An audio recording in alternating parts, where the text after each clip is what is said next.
Movie की शुरुआत में हमें बताया जाता है कि अप्रैल 2017 में यूएस एयरफोर्स ने एक नॉन न्यूक्लियर बॉम्ब अफगानिस्तान के किसी एरिया में अपने टारगेट को खत्म करने के लिए यूज किया था। लेकिन उसके बाद ऐसी अफवाह है कि आसपास काफी अजीब एक्टिविटी देखी गई, जबकि सच्चाई कुछ और ही है। जिसके बाद हम एक लेडी पायलट सीन कैर को देखते हैं जो अपने एक पायलट साथी जॉनसन के साथ वापस बेस की तरफ जा रही होती हैं। तभी उन पर मिसाइल से अटैक हो जाता है जिससे उनके फाइटर क्रैश हो जाते हैं। इसलिए सीन कैर और जॉनसन दोनों ही फाइटर से बाहर निकल जाते हैं। लेकिन इससे पहले कि वो दोनों खुद को संभाल पाते, वहाँ पर अफगानी आतंकवादी पहुँच जाते हैं जिन्होंने उन पर अटैक कर दिया था। हालांकि जॉनसन उन लोगों का सामना करने की कोशिश करता है, लेकिन वो पलक झपकते ही उसे शूट कर देते हैं। इसके बावजूद सीन कैर बहुत ही बहादुरी से उन आतंकवादियों का सामना करती है और उन्हें एक एक करके मार देती है। फिर उसके देखते ही देखते जॉनसन वहीं पर मारा जाता है। हालांकि इसके बाद वो अपनी बेस से कांटेक्ट करके अपनी सिचुएशन बताती है। फिर हम बाकी अफगानी आतंकवादियों को देखते हैं जो अपने मरे हुए साथियों के पास पहुंचते हैं। इस दौरान हम देखते हैं कि उनमें से मलिक नाम का एक अफगानी अभी भी जिंदा है जो अपनी बाकी साथियों के साथ सीन कैर को ढूंढने के लिए निकल पड़ता है। दूसरी तरफ सीन कैर अपनी जान बचाने के लिए भागती हुई एक बंकर के पास पहुंचती है, लेकिन वो लॉक होता है। तभी अफगानी उस पर अटैक कर देते हैं। हालांकि वो अकेली थी, लेकिन इसके बावजूद वो उन लोगों का सामना करने लगती है। तभी उनमें से एक अफगानी सीन कैर पर आरपीजी से अटैक कर देता है, जिससे सीन कैर तो बच जाती है, लेकिन बंकर का लॉक टूट जाता है। इस मौके का फायदा उठाकर सीन कैर बंकर के अंदर चली जाती है और क्योंकि अफगानी अभी भी उसका पीछा करते हुए उसे सरेंडर करने के लिए कह रहे होते हैं, इसलिए वो बंकर में लगी हुई सीढ़ी की हेल्प से नीचे चली जाती है। इधर अफगानी भी उसका पीछा करते हुए बंकर के अंदर पहुंच जाते हैं, जो कि वहां की लाइट ऑन करते हैं तो वहां पर हमें बहुत सारे टैंक के अंदर इंसानों की बॉडीज दिखाई देती हैं जिन पर रिसर्च की जा रही थी। हालांकि ये देखकर अफगानी भी काफी घबरा जाते हैं। तभी उनके और सीन कैर के बीच झड़प होने लगती है, इसलिए सीन कैर अपनी जान बचाने के लिए गटर के रास्ते से आगे बढ़ने लगती है। इस लड़ाई के दौरान एक बॉडी टैंक से बाहर आ गई थी जो कि एक क्रीचर की तरह दिखाई दे रही थी और इससे पहले कि वहां पर मौजूद अफगानी कुछ भी समझ पाते, वो क्रीचर उसे नोच नोच कर खाने लगता है। ये देखकर उसका दूसरा साथी वहां से भाग जाता है। दूसरी तरफ मलिक को सीन कैर मिल जाती है, इसलिए वो उसे समझाने की कोशिश करता है कि तुम एक बहुत बड़ी मुसीबत में हो, लेकिन सीन कैर उस पर फ्लेयर से अटैक करके उसे मार देती है। जिसके बाद उसकी बाकी साथियों को मारते हुए आगे बढ़ने लगती है और वापस से बाहर निकलने की कोशिश करती है। तभी एक अफगानी उसका पैर पकड़ लेता है। हालांकि सीन कैर खुद को आजाद करने की कोशिश करती है, लेकिन तभी वो क्रीचर वहां पर पहुंचकर उस अफगानी के चेहरे को बहुत ही बुरी तरह से नोच लेता है। ये देखकर सीन कैर बहुत ज्यादा डर जाती है और भागकर बंकर से बाहर आ जाती है। इस दौरान क्रीचर भी बाहर आने की कोशिश करता है, लेकिन दरवाजा पूरी तरह से न खुला होने की वजह से वो बाहर नहीं निकल पाता। ये सारी चीजें देखकर बाहर मौजूद अफगानियों का आखिरी साथी सीन कैर को बिना किसी तरह का नुकसान पहुंचाए वहां से भाग जाता है। और क्योंकि क्रीचर ने सीन कैर को भी घायल कर दिया था, इसलिए उसकी हालत भी काफी ज्यादा खराब थी। तभी वो एक यूएस मिलिट्री की गाड़ी से टकरा जाती है, जिन्हें वो समझाने की कोशिश करती है कि वो उनकी दोस्त हैं। जब उन सोल्जर को पता चलता है कि वो उनकी गायब हुई पायलट हैं, तो वो उसे पीने के लिए पानी देते हैं और कहते हैं कि तुम अब सुरक्षित हो। जिसके बाद वो लोग उसे लेकर मिलिट्री बेस की तरफ निकल जाते हैं, जहाँ पर सीन कैर बेस के सीईओ को बंकर के बारे में बताने की कोशिश करती है, लेकिन वो उसकी कोई भी बात नहीं सुनता।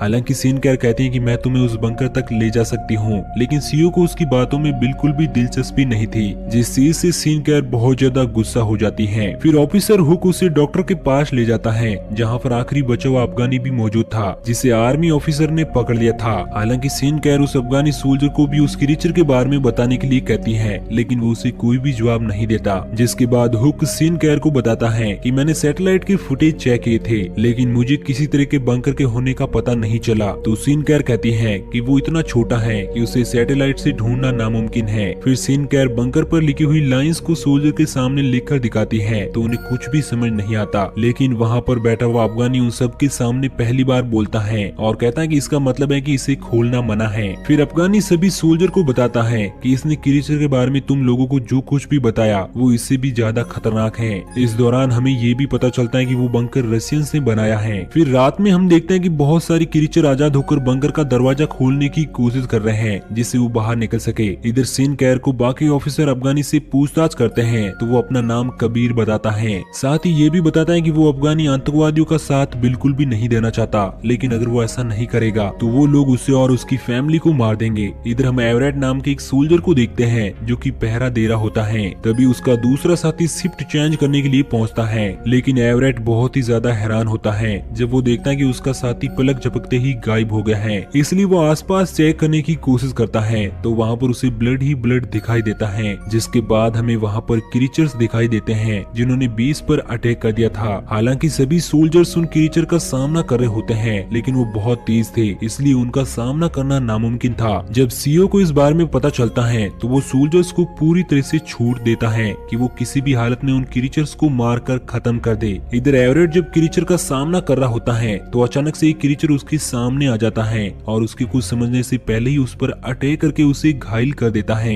दूसरी तरफ सीओ के पास भी एक क्रीचर पहुंच जाता है जिसे वो शॉर्ट गन से शूट करने लगता है। जब सोल्जर्स देखते हैं कि वो चारों तरफ से घिर चुके हैं तो वो पीछे हटने का फैसला करते हैं, लेकिन उससे पहले ही उनके कई साथी मारे जाते हैं। इधर सिनक्लेयर के पास भी एक क्रीचर पहुंच जाता है जो उस पर अटैक करके अपनी जीभ से उसे अपनी तरफ खींचने लगता है और उसके दिमाग पर कब्जा करने की कोशिश करता है। तभी कबीर एक कटाना निकालकर उस क्रीचर पर अटैक कर उसे मार देता है, जिससे सिनक्लेयर की जान बच जाती है। दूसरी तरफ मशीन गन चला रहे सोल्जर पर एक क्रीचर अटैक करके उसका सर धड़ से अलग कर देता है, जिससे मशीन खुद ब खुद चलने लगती है और बेसमेंट में भी आग लग जाती है। उसी समय मौके का फायदा उठाकर वो क्रीचर और सोल्जर्स पर अटैक करने की कोशिश करता है, लेकिन उससे पहले ही एक सोल्जर्स उस पर अटैक करके उसका सर ब्लास्ट कर देता है, जिसके बाद सभी सोल्जर्स एक साथ इकट्ठे हो जाते हैं, जिनके साथ कबीर और सिनक्लेयर भी मौजूद होते हैं। इस दौरान हुक सभी लोगों को उस कंटेनर में जाने के लिए कहता है जिसमें हथियार रखा हुआ था और खुद विल के साथ सीओ को बचाकर लाने का फैसला करता है।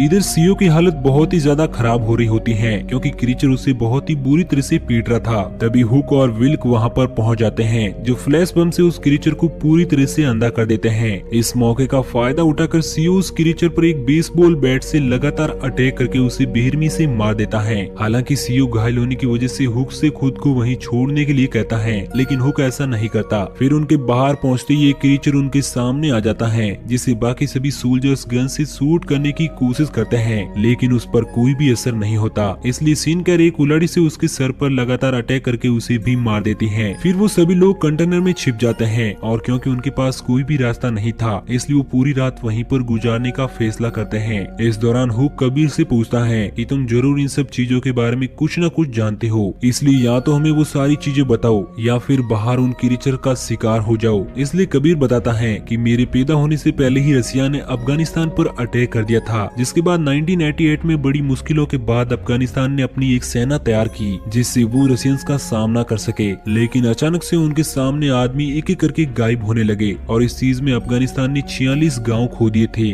जिसमें कबीर के फादर भी शामिल थे। इससे पता चलता है कि रशियंस ने ही इंसानों पर रिसर्च करके उन क्रीचर को बनाया है। फिर सुबह होते ही वो लोग बाहर निकलते हैं तो उन्हें आसपास कोई भी दिखाई नहीं देता। ये काफी अजीब था कि वो क्रीचर मरे हुए अपने साथियों को साथ ले गए थे, लेकिन उन्होंने एक क्रीचर की डेड बॉडी को वहीं पर छोड़ दी थी। इसलिए वो लोग रिसर्च करके पता लगाने की कोशिश करते हैं कि आखिर ये क्या चीज है। तो उन्हें पता चलता है कि उन क्रीचर की चमड़ी बहुत ही ज्यादा मोटी है, जिसकी वजह से उन पर गोलियां असर नहीं करती। यहाँ पर उन्हें ये भी पता चलता है कि सूरज की रोशनी में आते ही उस क्रीचर की बॉडी बहुत ही बुरी तरह से गल जाती है। जिसके बाद डॉक्टर उस क्रीचर के पेट को फाड़कर चेक करता है तो उसके अंदर इंसान के ऑर्गन्स मिलते हैं, जिससे वो बहुत ही ज्यादा हैरान होते हैं। इसलिए सीओ उन्हें बताता है कि मुझे भी कल पता चला कि यहाँ पर रशियंस इंसान के डीएनए को एलियन के साथ मिलाकर बायोलॉजिकल वेपन बना रहे थे। हालांकि सोवियत संघ इस बारे में पता लगाने की काफी कोशिश कर रहा था, लेकिन उन्हें कोई भी जानकारी नहीं मिली। जिसके बाद सीओ ये भी बताता है कि अफगानिस्तान में एक उल्का पिंड गिरा तो रशियंस उसे चेक करने के लिए पहुंचते हैं, जिससे उन्हें एहसास होता है कि वो कोई उल्का पिंड नहीं बल्कि किसी तरह का रिसर्च टैंक होता है। इसी वजह से रशियन ने अफगानिस्तान पर अटैक करके उस जगह पर कब्जा कर लिया था। फिर प्रेजेंट में सीओ सभी लोगों को बताता है कि पिछली रात हुआ हमला सिर्फ उनकी ताकत को आजमाने के लिए किया गया था। आज रात वो क्रीचर उन पर हमला करके उन्हें खत्म कर देंगे। परेशानी की बात यह थी कि उनके पास यहाँ से निकलने के लिए फ्यूल भी नहीं था, इसलिए सीओ अपने बाकी सोल्जर्स को हिम्मत देता है और कहता है कि वो आखिरी दम तक उनके साथ खड़ा रहकर उन क्रीचर का सामना करेगा। तभी मरा हुआ क्रीचर वापस से खड़ा होकर सभी लोगों पर अटैक करने लगता है और सिनक्लेयर के गले को फिर से अपनी जीभ से जकड़ लेता है, लेकिन सभी सोल्जर्स उस पर अटैक करने लगते हैं, इसलिए सीन कैर उसकी चंगुल से आजाद हो जाती है। तभी सीईओ एक हैंड ग्रेनेड लेकर उस क्रीचर के ऊपर कूद जाता है, जिससे वो दोनों ही ब्लास्ट हो जाते हैं। जिसके बाद वो लोग दूसरे बेस से कांटेक्ट करने के लिए रेडियो चेक करते हैं, तो उन्हें पता चलता है कि वो भी खराब हो चुका है। साथ ही उनके पास अब गोलियां भी ज्यादा नहीं थी। इस दौरान सीन कैर की हालत काफी ज्यादा खराब थी, क्योंकि क्रीचर ने उसके दिमाग को अपने कब्जे में करने की कोशिश की थी, जिससे कि वो इंसानों के लड़ने के तरीकों को जान सके। इसलिए सीन कैर क्रीचर के अटैक से पहले ही बाकी सोल्जर के साथ बंकर में जाकर उसे ब्लास्ट करने का फैसला करती है। फिर वो लोग बंकर में पहुंचते हैं, जहां पर हुक को एक क्रीचर बंकर के अंदर गिरा देता है। हालांकि इसके बावजूद वो लोग उस जगह को ब्लास्ट करने वाले थे, लेकिन जब सीन कैर को पता चलता है कि हुक अभी भी जिंदा है, तो वो इस चीज के लिए बिल्कुल भी तैयार नहीं होती है और अंदर जाकर उसे बचाने का फैसला करती है। इसलिए बाकी सोल्जर्स भी उसका साथ देने के लिए तैयार हो जाते हैं। हालांकि हुक उन लोगों को ऐसा करने से मना करता है, क्योंकि ये उन क्रीचर की एक चाल थी। जिसके बाद सीन कैर डॉक्टर को बाहर ही रुकने के लिए कहकर बाकी लोगों के साथ बंकर के अंदर पहुंचती है। तभी डॉक्टर को एक अलर्ट मैसेज आता है, जिसमें उस एरिया को खाली करने के लिए कहा जा रहा था, जिससे सभी लोगों को ये कंफर्म हो जाता है कि वहाँ पर मिसाइल गिरने वाली है। इधर हुक को जब होश आता है, तो वो देखता है कि वहाँ पर मौजूद क्रीचर इंसानों के मीट को बहुत ही बुरी तरह से नोच नोच कर खा रहा है। जब उस क्रीचर को एहसास होता है कि हुक को होश आ गया है, तो वो उस पर अपनी जीभ से अटैक कर देता है, लेकिन हुक उसकी जीभ को बहुत ही बेरहमी से काट देता है और मौका पाते ही एक चाकू की मदद से उसे मार देता है। इधर अंदर पहुंचने के बाद कबीर देखता है कि वहाँ पर उसी के गांव के लोगों पर रिसर्च की गई थी। फिर सीन कैर एक बहुत ही बड़ी टैंक में लाइट ऑन करती है, तो वहाँ पर हमें एक एलियन जीव दिखाई देता है,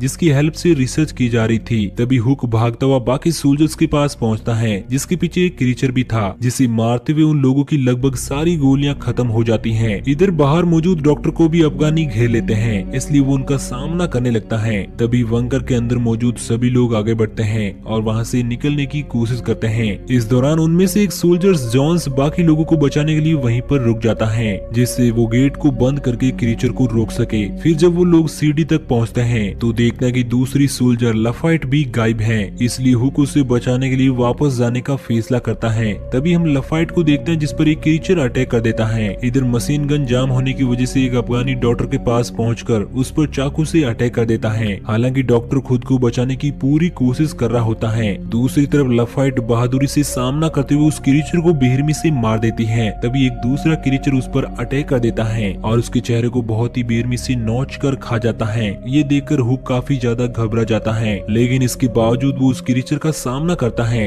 जिसके बाद हम जॉन्स को देखते हैं, जो समझ जाता है कि अब क्रीचर को रोकना नामुमकिन है, इसलिए वो बॉम्ब लेकर उन पर कूद पड़ता है, जिससे उसके साथ साथ वो क्रीचर भी मारे जाते हैं। इधर डॉक्टर भी खुद पर अटैक करे अफगानी को मार देता है और बंकर के अंदर मौजूद लिफ्ट को वायर की हेल्प से बाहर खींचने की कोशिश करने लगता है, लेकिन पोल गिरने की वजह से वो ऐसा नहीं कर पा रहा था। तभी कहीं क्रीचर सीन कैर और उसके साथ मौजूद सोल्जर्स को घेर लेते हैं। हालांकि वो लोग उन क्रीचर का सामना करने की कोशिश करते हैं। तभी एक क्रीचर एक सोल्जर पर अटैक करके उसे बहुत ही बेरहमी से मार देता है। इधर डॉक्टर की गाड़ी वायर से खींची हुई बंकर के अंदर पहुंच जाती है, लेकिन इससे पहले कि वो लिफ्ट में गिरती, सीन कैर लिफ्ट से बाहर निकल जाती है, जिससे वो बच जाती है। हालांकि इस दौरान लिफ्ट में मौजूद कबीर के साथ साथ बाकी क्रीचर्स भी मारे जाते हैं और क्योंकि डॉक्टर के पास अब कोई भी रास्ता नहीं था, इसलिए वो सरेंडर कर देता है। जिसके बाद हम सीन कैर को देखते हैं, जिसके पास हुक भी पहुंच जाता है। फिर वो दोनों लिफ्ट की वायर तोड़कर उसकी मदद से बाहर निकल जाते हैं। इधर बाहर मौजूद अफगानी डॉक्टर को मारते हुए उसकी वीडियो बना रहे होते हैं और उसे जान से मारने वाले होते हैं। तभी हुक और सीन कैर बाहर पहुंचकर उन सभी अफगानियों को मारकर डॉक्टर को बचा लेते हैं। तभी वहां पर मिसाइल छोड़ दी जाती है। ये देखकर वो तीनों गाड़ी लेकर वहां से निकल जाते हैं और ब्लास्ट के बाद भी बच जाते हैं, जिस चीज से उन्हें काफी हैरानी होती है। और यहीं पर ये मूवी एंड हो जाती है। तो दोस्तों, आपको ये कहानी कैसी लगी नीचे कमेंट करके जरूर बताना और इसी तरह की कहानियों की डेली डोज के लिए हमारे चैनल को सब्सक्राइब जरूर करना।